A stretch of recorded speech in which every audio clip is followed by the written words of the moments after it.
This question might be too personal, so you can choose at whatever level you want to answer it. But what's been the most difficult thing about being a priest? That's a good question. If you asked me that about marriage, I think I'd probably, I don't know, I wouldn't get super specific, right? So I don't mean to press. Yeah. No, I think that, I don't know. I guess I don't. Do you like it? Yeah. Do you like it more than you used to or less? So here's something about me, Matt. So self-reflection is a big thing, but grading the self-reflection is a small thing. So what I mean by that is, at one point I was talking to one of our focus missionaries, and she had said, "Oh, I can never see myself living in Duluth forever." And she said, "Do you like living in Duluth?" And I thought, I've literally never asked that question of myself. Why? Because the bishop tells me where to live. I just go where he tells me to go. So I've never thought, do I like living in Duluth? I just live in Duluth. And so similarly, like, do I enjoy or like being a priest more or less? Do you feel pressure to kind of be effusive about how great it is, lest people think that you aren't happy with it?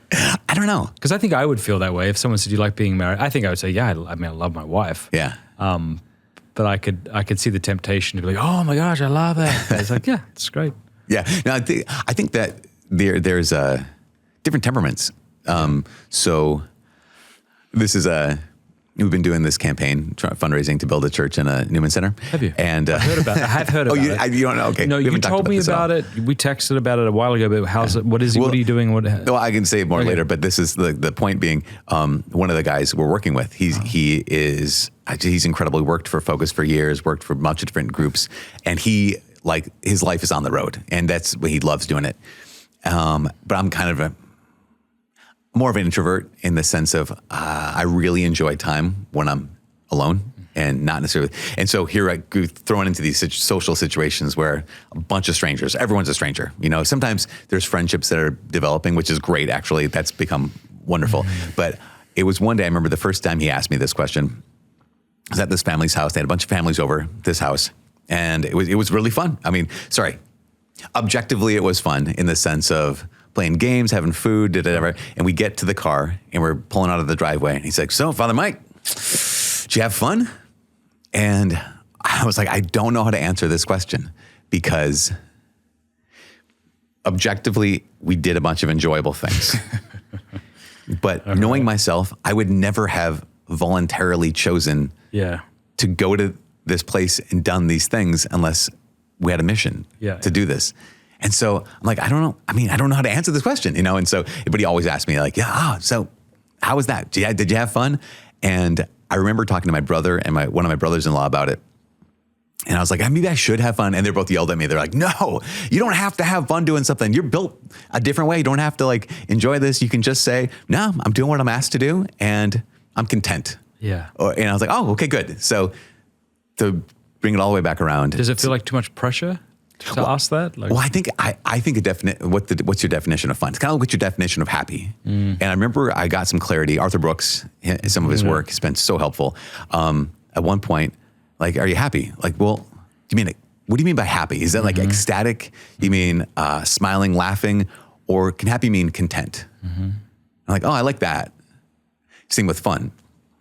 Did you have fun? That was pleasant. I think it was pleasant. But like, I'm trying to think. Even if someone asked me this simple question, "What do you do for fun?" I'm like, I don't know. I don't know if I have fun. Like, does that make sense? No, I get it. I think I don't know if this is similar. I'm going to go out on a limb here, and you might be like, "You don't understand me at all," and feel deeply lonely. But I got a friend who I love, and we'll sometimes hang out or do a few things, and he'll say something like, "I really, really needed this." I'm like, I want to feel that. I don't think I ever feel that. Yeah. I don't ever feel especially stressed. Sometimes I do. Or especially like, this is the greatest thing ever. But people say, whenever I do this thing, I'm like, I want that thing. Yeah. That's is that good. anything like? Yeah, totally. Because there is that sense of, so I think it was my first trip to Israel.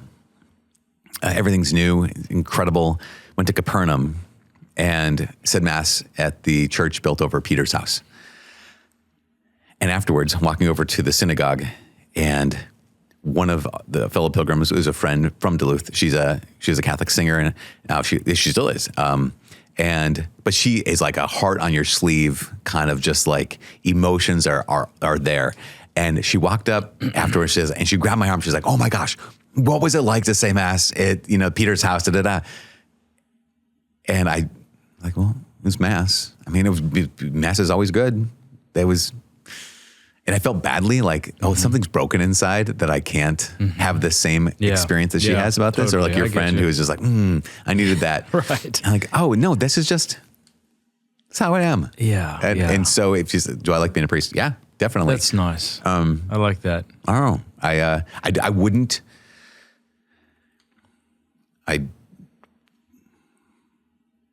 If the Lord said, here's another life you could live, if you want, I would say no, thank you. Yeah. That's good. Yeah. Yeah, I feel too tired to start again as well.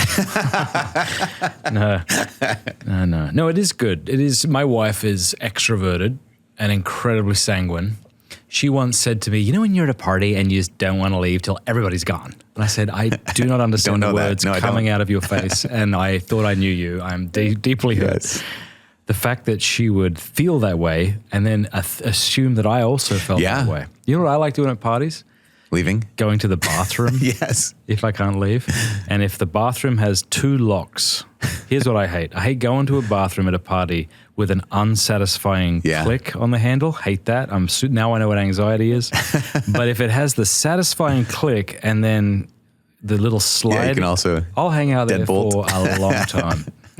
That's awesome. Maybe not a long time, but just until I hear the hand rattle. Yeah. And I should probably. I'm way out. Yeah, I don't love parties. I think it's like I like small groups. If there's like 4 of us and I know everybody and I sort of feel comfortable and I understand the group dynamics, then I could do it all night. Yeah. It's more when I feel like I don't understand how to play this game. And I know it's not a game, and I'm not accusing people of being insincere. But when I don't understand it, it feels like other people understand the dynamics of conversation and what we're going to talk about. And I feel very, I don't even think, I think I might leave soon. According to my good wife, I just leave. I just go. Yeah. She's like, where did you go? Why didn't you? Like, I just wanted to come home, But the more I reflect on it, I think that's what and if the group gets too big, then I just can't. Then I have no idea how to interact with that number of people. And I genuinely think and this isn't a self-deprecating thing. I just think they won't notice me gone. There's a lot of them. They're fine, so I'll just go. Yeah. No, I really relate to that. One thing I like a lot is, but also at the same time, if it hits me right, like now I'm your wife, where it's like, oh, I said I was going to leave an hour ago, but this is fun because now I have something. Usually it's if I have something to do with that takes the focus off of me. I don't have to kind of perform if that's the right. I don't have to entertain. Yep. So one way is if say for example, if we were somewhere and all these people we don't know, like, but Matt and I get to just have a conversation. Mm-hmm. Like that would be like, okay, good. Yeah, like that would be good. Yeah. And then it'd be like, okay, or if there's, again, something to do. So when we host events on campus, a lot of times we're serving food. And so we're grilling burgers and brats or whatever. And so as long as I can be at the grill and people can come up and they can talk and or else I feel like I'm imposing on someone if I walk up to a group of people and try to talk, or we walk up to one person, try to talk.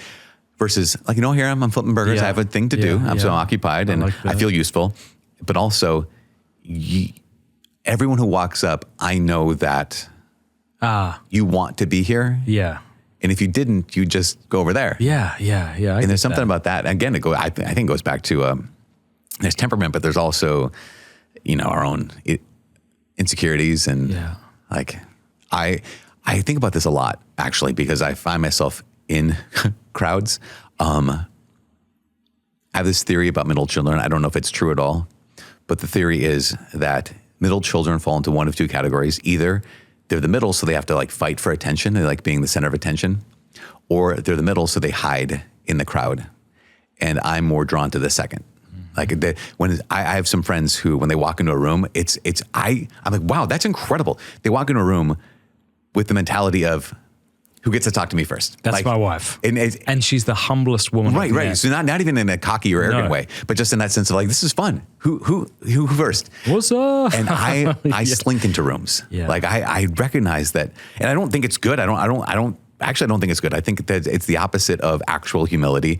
It's overly self-preoccupied with like, am I doing something right? I don't want to be in anyone's space. I don't want to mess up. Like you mentioned, playing the game, like that sense of, versus seeing it as an opportunity to, so what I've tried to do is, okay, I'm going to see this as an opportunity to be as kind to the people who are here as I possibly can. So the conversation is going to be about you, that kind of thing, I don't know. Thank you very much for watching that Pints with Aquinas clip. If you like it, do me a favor, click like and subscribe. And please offer a Hail Mary for the work of Pints with Aquinas and all the people we're trying to reach. God bless you.